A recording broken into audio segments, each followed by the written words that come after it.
आज हम लोग क्लास 10 का पहला चैप्टर यानी वास्तविक संख्या में अभाज्य गुणनखंड से रिलेटेड जितने ही प्रश्न एग्जाम में पूछा जाता है, ऑब्जेक्टिव प्रश्न, उसको हम लोग देखेंगे। पिछले बार किस तरह का प्रश्न मॉडल सेट में दिया गया था, ठीक है। और ये जो प्रश्न है ये 110% इस बार भी आएगा, ठीक है। आप देख लीजिएगा, जैसे ही मॉडल प्रश्न पत्र जारी होगा ये प्रश्न आपके मॉडल प्रश्न पत्र में रहेगा ही रहेगा, ये फिक्स है, ठीक है। चलिए हम लोग देखते हैं कि अगला बार किस तरह का प्रश्न पूछा गया था, ठीक है। ये जो है ये ऑब्जेक्टिव है जो कि आपके पहला टर्म में पूछा जाएगा, ठीक है। चलिए हम लोग सॉल्व करते हैं। हम लोग का टॉपिक है अभाज्य गुणनखंड, इससे रिलेटेड, ठीक है। देखिए अगला बार जो प्रश्न पूछा गया था 120 को अभाज्य गुणनखंडों के गुणनफल के रूप में लिखा जा सकता है। यहाँ पर 4 ऑप्शन दिया हुआ है, आपको 4 ऑप्शन को चूज करके बताना होता है कि कौन सा ऑप्शन सही है, ठीक है। आपको बगल में आपका क्वेश्चन दिखता होगा, ठीक है। देखिए क्या बोला, 120 यानी 120 को आपको तोड़ने बोल रहा है। अभाज्य गुणनखंड कहने का मतलब क्या है, सिर्फ इसको आपको एलसीएम कर देना है, ठीक है। चलिए हम लोग इसको एलसीएम करते हैं। एलसीएम कैसे होता है, ठीक है। लास्ट में 0 है यानी ये 2 से कटेगा, यानी ये 60 बार में चल जाएगा, ठीक है। 2 छक 12 और 1 0 यहाँ पर उतर गया। आगे जब काटते हैं तो यहाँ पर ये भी कटेगा 2 से, क्योंकि लास्ट में 0 है तो यह आ जाएगा ये 30, ठीक है। अब फिर 0 है तो ये फिर 2 से कटेगा, यानी ये कट जाएगा 15 बार में। देखिए अब यहाँ पर क्या है, लास्ट में 5 है यानी ये 2 से नहीं कटेगा, ठीक है। ये कटेगा तो 3 से कटेगा, नहीं तो 5 से कटेगा, ठीक है। चलिए हम इसको 3 से काटते हैं। 3 5 15। आगे और जाते हैं तो 5 1 5, ठीक है। 5 1 5, इससे आगे तो नहीं कटेगा, ठीक है। इसको हम लोग लिख देंगे सजा के 2 2 2 3 5, यानी 2 2 2 3 5। और 1 से गुना करेंगे ये वाला, तो 1 से किसी भी चीज़ को गुना करने से वही चीज़ होता है, ठीक है। इसीलिए हम लोग नीचे वाला को नहीं लिखते हैं, ठीक है। देखिए ये जो आंसर है ये कौन सा ऑप्शन में दिया हुआ है, तो हम देख पा रहे हैं ये जो ऑप्शन है ये ऑप्शन नंबर ए में दिया हुआ है, ऑप्शन नंबर ए में, यानी ये जो है इसका सही आंसर हो जाएगा। अब देखिए बगल में आपको क्वेश्चन दिखता होगा, उसका ऑप्शन ए सही है, ठीक है।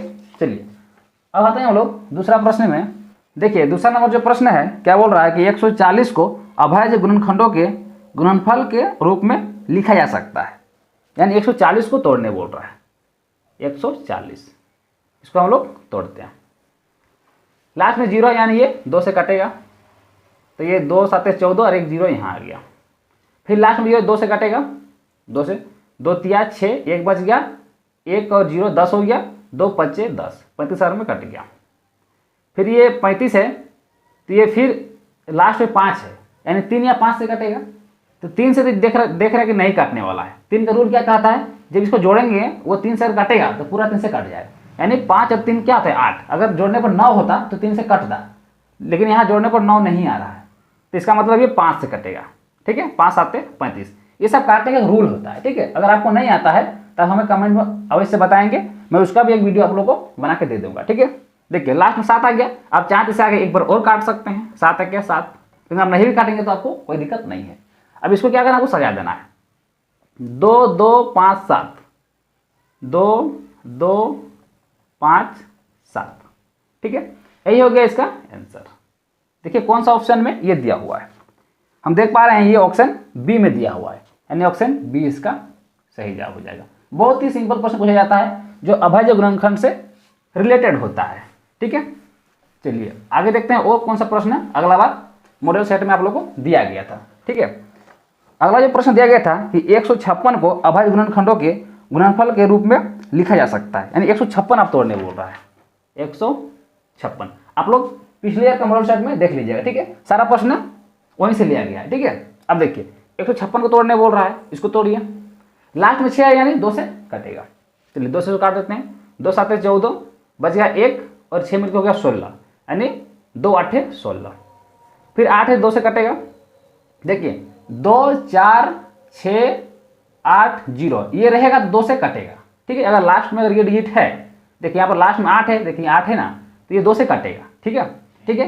यानी ये जितना भी नंबर है अगर लास्ट में रहा तो 2 से वो पक्का कटेगा। तो हम देख रहे हैं यहाँ पर 8 है तो ये 2 से कटेगा, इसलिए यहाँ पर 2 लिख दिए, ठीक है। अब 2 3 6, बच गया 1 और 1 8 मिलकर 18 हो गया, ठीक है। 2 9 18, ठीक है। अब देख रहे हैं ये 3 से कटने वाला है, 3 1 3 3 3 9, चलिए 3 से काट देते हैं। 3 1 3 3 3 9, आगे और काट सकते हैं 13 1 13, ठीक है। अब देखिए क्या क्या आ गया, 2 2 3 13, यानी 2 गुने 2 गुने 3 गुने 13। आपको ऐसा सजा के लिख देना है, 1 का को नहीं लिखना है लास्ट वाला, ठीक है। यही हो गया इसका आंसर। देखिए कौन सा ऑप्शन में दिया हुआ है, तो हम देख पा रहे हैं ऑप्शन नंबर डी में दिया हुआ है, यानी ऑप्शन डी जो है इसका सही जवाब हो जाएगा, ठीक है। चलिए अगला प्रश्न किस तरह पूछा गया था। चौथा नंबर जो प्रश्न पूछा गया है वह है 135 को अभाज्य गुणनखंडों के गुणनफल के रूप में लिखा जा सकता है, यानी 135 को तोड़ना है। 135 को तोड़ दीजिए, लास्ट में 5 है, यानी 3 से कट सकता है या तो 5 से कटेगा। देखते हैं 1 3 4, 4 और 5 कितना होता है 9, यानी 9 जो होता है वो 3 से कटता है, तो ये पूरा पार्ट 3 से कट जाएगा, ठीक है। तो पहले हम लोग 3 से इसको काट देते हैं। 3 चौके 12, तो यहाँ बच गया 1, क्योंकि 13 है, 3 चौके 12 हो गया, 1 बच गया, 1 और 5 मिलकर हो गया 15, तो 3 5 15, ठीक है, 3 से कट गया। आगे फिर देखते हैं फिर 3 से कटेगा, 4 5 9 हो रहा है ना, और 9 जो होता है वो 3 से कटता है, तो ये पार्ट पूरा 3 से कट जाएगा, यानी 3 3 के 3 3 5 15। फिर ये पार्ट 3 से कटेगा, 3 5 15, चाहे तो आगे और काट सकते हैं, 5 के 5, ठीक है। इसको आप सजा के लिख देना है, 3 गुने 3 गुने 3 गुने 5, ठीक है। यह जाएगा इसका आंसर। देखिए कौन सा ऑप्शन में आंसर दिया हुआ है, हम देख पा रहे हैं ऑप्शन सी में ये आंसर दिया हुआ है, यानी ऑप्शन सी इसका सही जवाब हो जाएगा, ठीक है। चलिए अगला प्रश्न, अगला जो प्रश्न पूछा गया था मोरल सेट में 5वां नंबर, 225 को अभाज्य गुणनफल के रूप में लिखा जा सकता है, यानी आपको 225 को तोड़ना है, 225 को तोड़ना है, ठीक है। चलिए इसको तोड़ देते हैं। देखिए लास्ट में 5, यानी ये 3 या 5 से कट सकता है, तो पहले चेक करेंगे 3 से कटता है नहीं कटता है। 3 से चेक करने का क्या रूल है, 2 2 4 और 5 कितना हो गया 9, ठीक है। तो 9 होता है जो 3 से कटता है, यानी पूरा पार्ट ही 3 से कट जाएगा, ठीक है। तो 3 से काट दीजिए, 3 7 21, बच गया यहाँ पर 1 1 और 5 मिलकर हो गया 15, 3 5 15, ठीक है। देखिए फिर देखिए 3 से कट रहा है, 7 5 जोड़ने से कितना था 12, और 12 जो होता है जो 3 से कटता है, इसका मतलब ये पूरा 3 से कट जाएगा। 3 दूनी 6 हो गया, और 1 बच गया यहाँ पर, 1 और 5 मिलकर 15, यानी 3 5 15। आगे 2 और 5 यानी 25 हो गया, 2 और 5 जोड़ने से क्या होता है 9 नहीं आ रहा है, ठीक है। इसका मतलब है कि ये 3 से अब नहीं कटेगा, इसको अब कटना को 5 से, 5 5 25, ठीक है। चाहे तो एक बार और आगे काट सकते हैं, 5 1 5, ठीक है।